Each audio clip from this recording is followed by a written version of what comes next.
Today we're looking at some of the most popular advice on TikTok.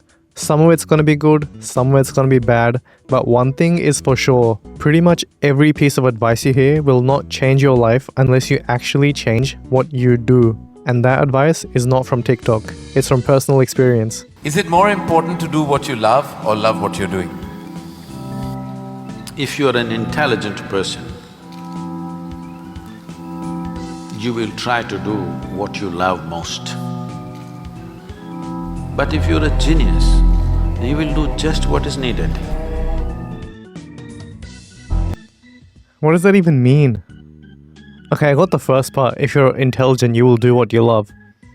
But if you're a genius, you will just… You will do just what is needed. Just what is needed. Just what is… How does that even make sense? And this guy is pretty famous. Is he just that five-head that I didn't get it and I'm the dumbass here? Do just what is needed. Do what you love. Love what you do. Yeah, it seems like people in the comments don't get it either. Answering the question without answering the question. He basically says what's important depends if you're intelligent or genius. This still doesn't make any sense. But if you're a genius, you will do just what is needed. So does that mean you have to do the bare minimum and not go beyond that? Surely that's not it, right? Also, doing what you love isn't really the best way to get the life you want. Like, I love watching YouTube videos, but that's not really useful.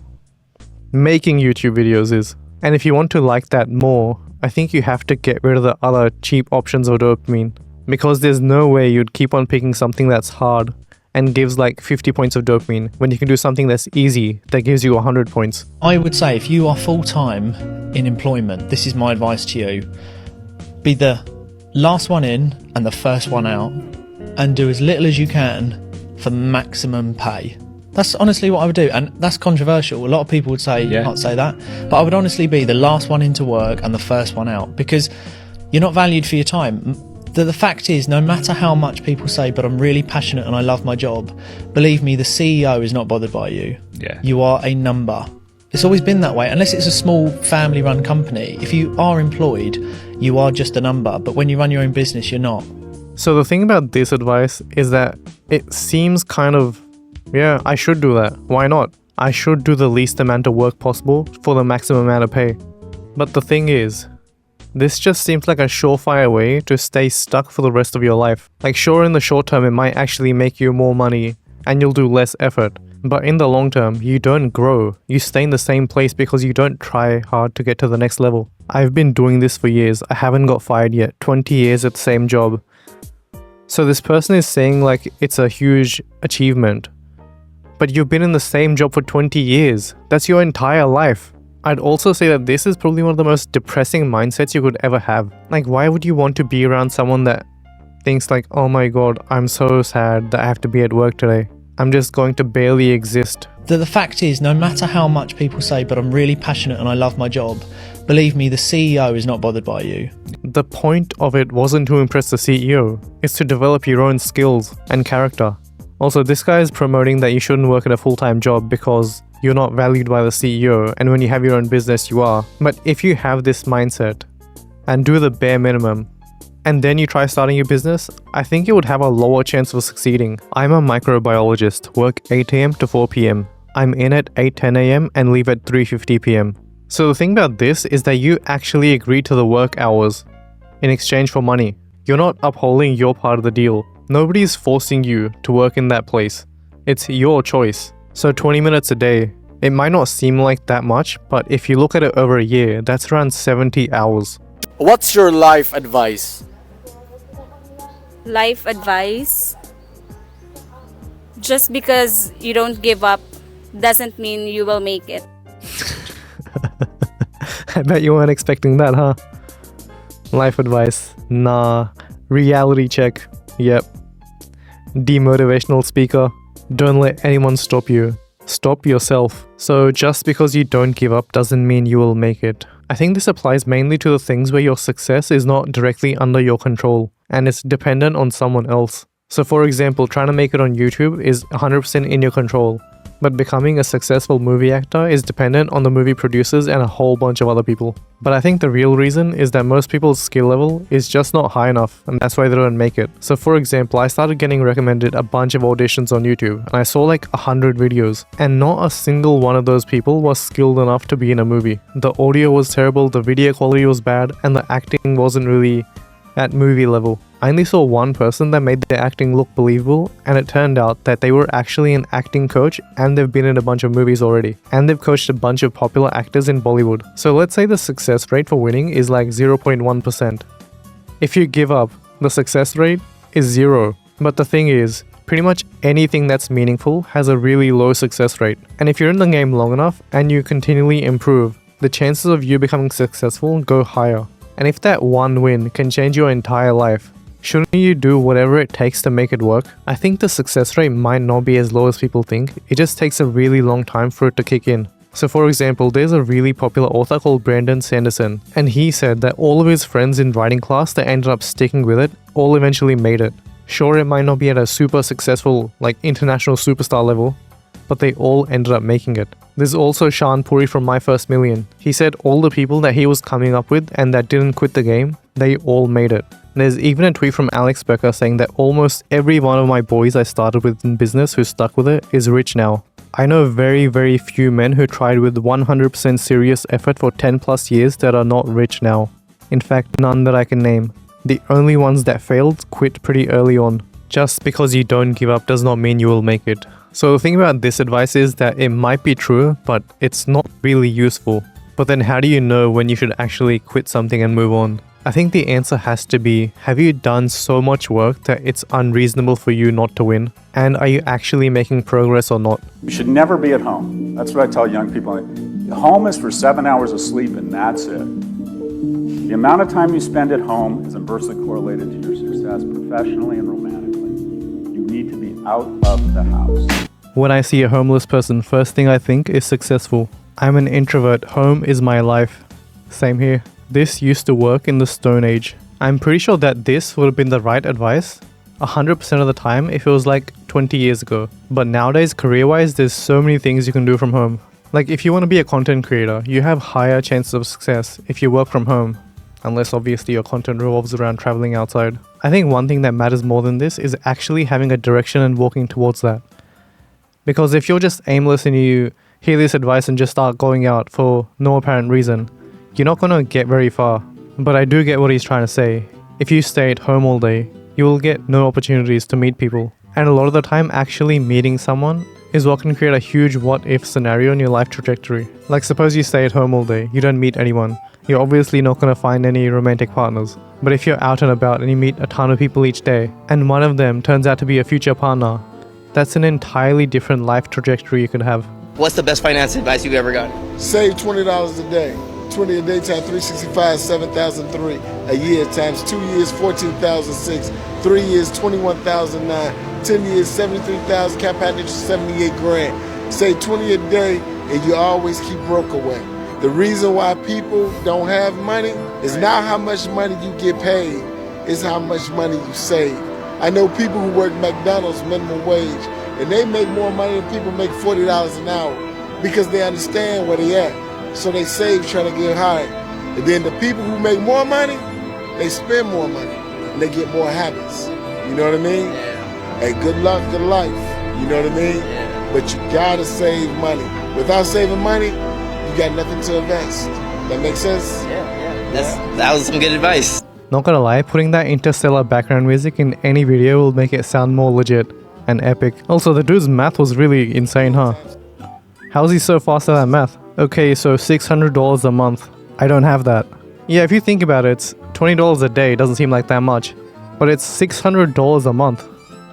It's not nothing. Sweet, can't wait to have 70 grand in only 10 years. So yeah, the thing about this is, even though you save up like 70 grand in 10 years, in the grand scheme of things, it's not that much if you consider how long it takes you to get that much money. 10 years is actually quite a long time. Personally, what I'm trying to do is increase my active income. If your income is high enough, you don't have to worry about the $20 things every day. The basic principle behind this of saving money and not spending everything you earn is clearly good advice, but the problem is actually following it. I think most people don't have enough of a buffer to actually save that money and let it compound over time. When you got kids and bills, it's a lot harder than he says. Yeah, I agree it is harder, but just because it's harder doesn't mean you just don't try. Do you want to be the first millionaire in your family? Here are my 3 best tips to help you achieve it. Number 1, start investing early and often. And don't listen to the fake gurus. They tell you need 20 to 50 grand to get started. That's just bullshit. It is generally a good habit to get into early on. You're more likely to invest if you've been investing since the start, rather than starting to invest after you get some money. But I don't think the way to get rich is actually from investing. Most rich people do not get rich from investing. They invest to put the money they earned to use. Find a way to save $50 to $100 a week starting out and let compounding do the rest. And number 2, you have to change your mindset. When you get money, rather than thinking about what can I buy, think about how can I invest it. And number 3, swap out 3 time sucks. You know what they are. And use that time to learn 2 new skill sets. If you do this for 3 to 6 months, you can easily add 2 more income streams and you'll be on your way. All right, so we have the plan. Let's go. His voice makes me not want to disappoint him. Yeah, he kind of does have that vibe, huh? You don't want to let him down. Real question, how to invest and what to invest. Okay, for the how to invest, I'm sure you can find the answer in like a quick Google search. And what to invest? Generally, it's the S&P 500. This is not financial advice, by the way. But where and how do I invest? A lot of people seem to be getting stuck on the first step. Like, surely you can figure out how to do it. And nowadays, they even have apps you can just download and install. And they make it really easy to invest. And really easy to degen gamble, but we don't talk about that. I'm lost on where to start investing. Good savings and in my 20s, but have no idea what to invest in. Or is a good investment. Okay, I've been seeing this type of comment a lot in this video, and it seems like people are trying to find the perfect thing to invest in so they can like 10x or 100x their money. Whereas the risk with trying to do that is also really, really high. Normalize dating within your IQ level to avoid explaining obvious things. I'm just saying, love is cool and everything, but if I have to explain why the moon doesn't make its own light one more time, I'm gonna walk into the sea. Like, no offense, but if I say, don't microwave foil. But why though? Also, did you know that Hot Pockets actually have metal inside them? It's like metal, Hot Pocket food thingy, metal again, and the microwave heats up the metal and it cooks the Hot Pocket with the radiation like the oven does, so it stays crispy. Because otherwise, if you do it in the microwave normally, it'll get soggy. So you can put metal and foil in the microwave. You just gotta know what you're doing, but don't put metal in the microwave, obviously. Actually, I have put it in accidentally once or twice, and nothing really ended up happening. But sometimes if you accidentally put metal in the microwave and you touch it, it's super hot. And you go, but why though? We're not soulmates. Okay. But it's not why even then? about being a genius. I'm not out here doing rocket science, but once I had to explain that daylight savings isn't because the sun gets tired. That's when I knew God was testing me. Daylight savings is so stupid, by the way. Or is it? I actually hate how the sun gets up so early in summer and it goes down so late. Like, what do you mean it's 9 p.m. and it's still bright outside? I want to sleep then. And I know what you're thinking. Yeah, be patient. Everyone learns differently. Sure, but if I'm explaining what a continent is in the year of our Lord, 2025. By the way, did you know that Europe isn't actually a continent? It's Eurasia. The entire thing. Asia and Europe is one big continent. They just call Europe a continent because like the UK and Europe was the main countries back then when continents were defined. This isn't a real relationship. This is adult daycare with kissing. And it's always followed by, oh, don't judge me, I'm just silly. Nah, you're not silly. You're dangerously underinformed. I don't want to debate gravity. I don't want to explain how months work. I don't want to hear you say, wait, isn't tuna just chicken from the ocean? I want peace. So yeah, normalize dating your IQ level. Okay, tuna might not be chicken from the sea, but lobster is definitely cockroaches of the ocean.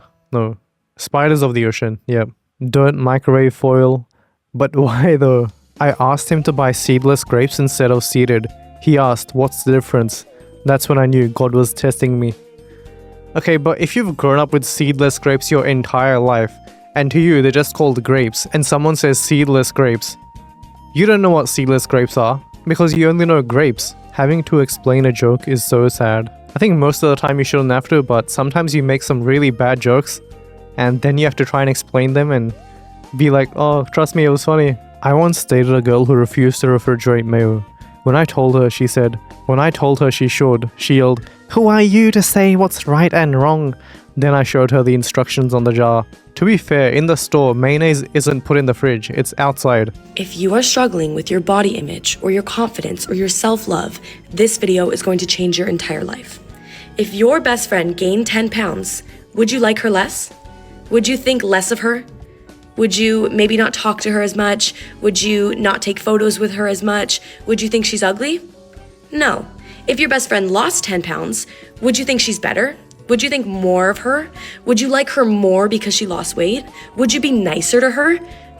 No. No, but I would be proud that she actually put in the effort to reduce her weight and become more healthy. She's your best. And if she got fat, I would say, "Hey, is everything okay? You seem to be getting a bit fatter." Not sure if that's the best way to say it, but you know. Your best friend, you're gonna like her regardless of what she looks like. You're gonna love her and you're gonna be kind to her and you're gonna take photos with her and you're gonna go out to lunch with her regardless of what she looks like. Okay? You need to start treating yourself like you are your best friend. You need to love yourself regardless of what your body looks like, because bodies change, but worth doesn't.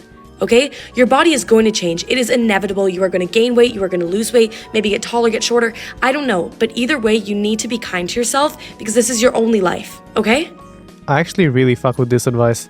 There was like a point in my life where for like a few years, I absolutely hated myself. And I thought that would help me become better and push myself to do the things that I should have been doing.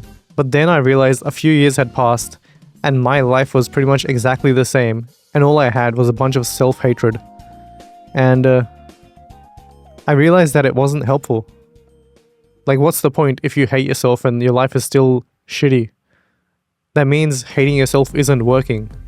Why not try actually liking yourself? Because if the goal is becoming someone you actually like, how can you do that while you hate the person you are right now? You cannot punish someone into liking you. Like, you cannot whip someone into liking you. It's like you're trying to drive a car forward, but you're pressing on the accelerator and the brakes at the same time. So you don't get anywhere and you just get burnt out. Never do this with men. Never complain and never explain. When you complain all the time, you're never gonna get what you want. The only way to get what you want from him is to literally ask him. And when you explain yourself, you give away your power. Let your silence be your strength. Because a high-valued woman will only speak when necessary. This is probably some of the dumbest advice I've ever heard in my entire life. If you want something, you should say that you want it. How is he meant to figure out what you want if you don't say anything and you stay silent? How about you communicate? If you want something like this person says, you don't have to be passive-aggressive and do the silent treatment to get him. This is no hate, but you're very wrong. If you want a real stable relationship, always explain and always communicate your needs. You're both worth being heard. What in the 90s, 50s is this? Tom from MySpace says, communication is a key for a solid relationship. Silence is a form of manipulation. Wanting to get something out of your partner is not really manipulation, but if you're actually weaponizing silence and doing this type of behavior, your intent isn't really the best, so in that case it would be manipulation. They always say you only live once, and you know what? That is such a relief. I cannot do this a second time. This life's too short, but not short enough.